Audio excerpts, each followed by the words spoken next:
INSAlien, c'est-à-dire que j'ai été diplômé ingénieur INSA, département génie mécanique en 1995. J'ai fait un diplôme de doctorat derrière en 1998. Et puis je suis allé travailler 1 an dans l'industrie avant de revenir comme enseignant-chercheur à l'INSA. Aujourd'hui, je suis professeur des universités, j'enseigne au département génie mécanique et je suis chercheur en tribologie. C'est un mot un peu bizarre, mais ça traduit le fait qu'on étudie le frottement, l'usure de pièces mécaniques pour faire que les voitures durent plus longtemps, consomment moins d'énergie par exemple. Alors, le choix de faire une partie de ma carrière dans l'industrie, il y avait 2 objectifs derrière. Le premier objectif, c'était d'être sûr que je ne voulais pas travailler dans l'industrie. En fait, j'avais déjà dans l'idée de faire le métier d'enseignant-chercheur, mais je voulais être sûr de ne pas passer à côté de quelque chose. Donc je suis allé me tester dans l'industrie comme ingénieur. Et le deuxième objectif, c'était je suis censé enseigner le métier d'ingénieur. Donc si je n'ai pas vécu le métier d'ingénieur, pour moi c'est un problème. Et donc j'ai vécu ce métier et je peux en parler à mes élèves sur ce qui se passe, sur ce qui est bien, pas bien. Donc c'était les 2 objectifs. Et après, bah oui, j'ai un attachement particulier à l'INSA, de par les valeurs, de par ce que j'ai vécu en tant qu'étudiant et de ce que j'avais envie de faire en tant qu'enseignant. Alors ce qu'il faut savoir, c'est que je suis ce qu'on appelle un admis direct, c'est que j'ai pas fait les 2 premières années de l'INSA, j'ai fait un DUT et je suis rentré à l'INSA en 3e année. Et surtout ce que j'ai apprécié du coup, c'est cette fraternité dans le sens positif du terme, c'est-à-dire qu'il y avait une très grande solidarité entre les étudiants, il y avait une proximité avec les enseignants que je n'avais pas connue auparavant. Et par exemple, moi je logeais au bâtiment H, au 6e du bâtiment H, et en fait ce bâtiment, ce 6e étage, toutes les portes étaient ouvertes tout le temps, même quand on n'était pas là, on ne fermait jamais à clé. On vivait dans les couloirs, on vivait chez les uns, chez les autres. J'ai passé très peu de temps dans ma turne, comme on dit à l'INSA, donc dans ma chambre, parce que j'étais tout le temps avec d'autres personnes, j'ai découvert d'autres pays par ce biais-là. Même si je ne voyageais pas physiquement, dans la tête on voyageait, on passait d'excellents moments. Et ça c'est un des points forts qui m'a ancré dans l'INSA, c'est toute cette solidarité. Il n'y avait pas un moment où quelqu'un avait un problème et se retrouvait tout seul, que ce soit pour des raisons de santé, pour les cours, voilà, on se débrouillait toujours. Et voilà, j'ai découvert quelque part la vie à l'INSA. Avant, j'étais très scolaire, après je me suis vraiment éclaté à l'INSA. Alors, en ce qui concerne les valeurs de l'INSA, moi, ce qui me tient à cœur, il y a, déjà la première chose, il y a cet aspect un peu d'ascenseur social, de donner une chance à des gens qui n'ont pas les moyens financiers ou qui ont eu des accidents de la vie, de pouvoir devenir ingénieur à leur tour. Et ça, je pense que ça fait partie de la première valeur INSA.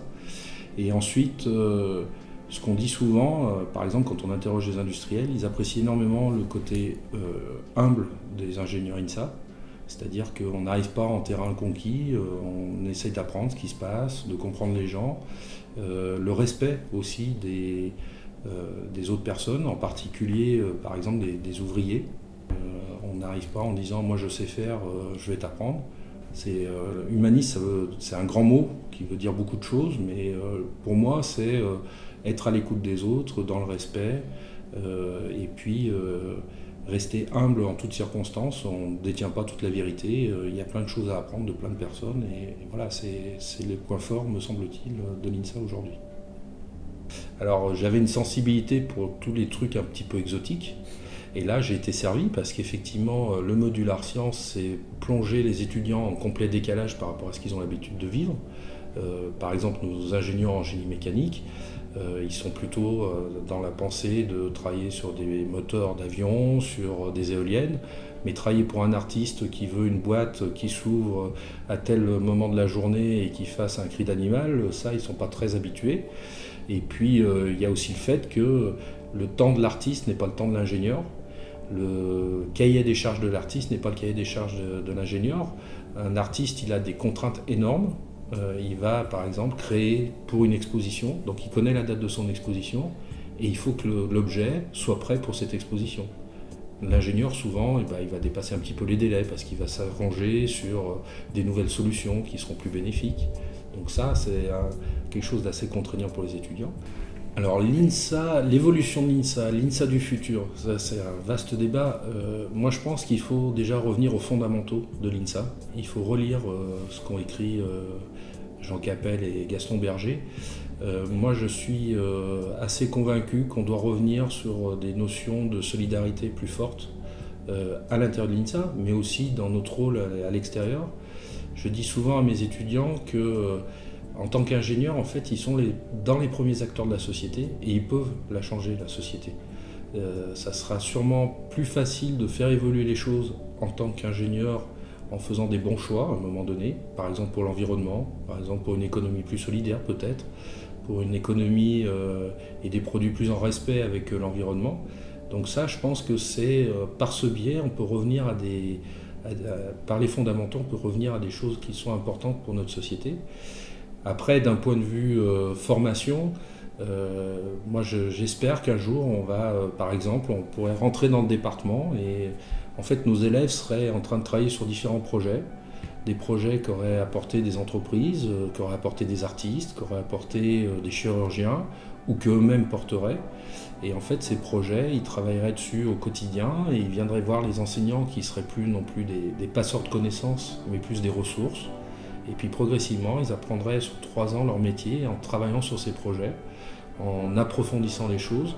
Et donc on sortirait du cadre habituel cours TD, TP, qui, je pense, a fait son temps aujourd'hui, en particulier avec toutes les nouvelles technologies.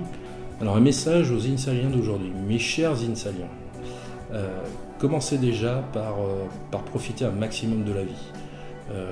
Vos années d'étudiants, c'est les meilleures de votre vie. Vous n'avez aucune contrainte, aucune obligation. Vous pouvez profiter en plus d'un campus où il y a des tas de choses à faire, que ce soit en sport, en art. Je me rappelle par exemple que quand je suis arrivé à l'INSA, c'était la première fois, c'était pas une des premières fois, c'était la première fois où j'entendais un orchestre philharmonique. J'avais jamais eu l'occasion de vivre ça. Donc c'est une richesse, donc profitez. Et puis restez solidaires, ça c'est le plus important. Quand vous êtes aux études, mais aussi après, la vie, il peut y avoir des accidents dans la vie, vous pouvez vous retourner vers vos anciens camarades qui peuvent vous trouver des solutions. Donc voilà, soyez solidaires, éclatez-vous et c'est le plus important. De toute façon, vous êtes des très bons élèves, vous savez faire des tas de choses, n'ayez pas de peur et profitez.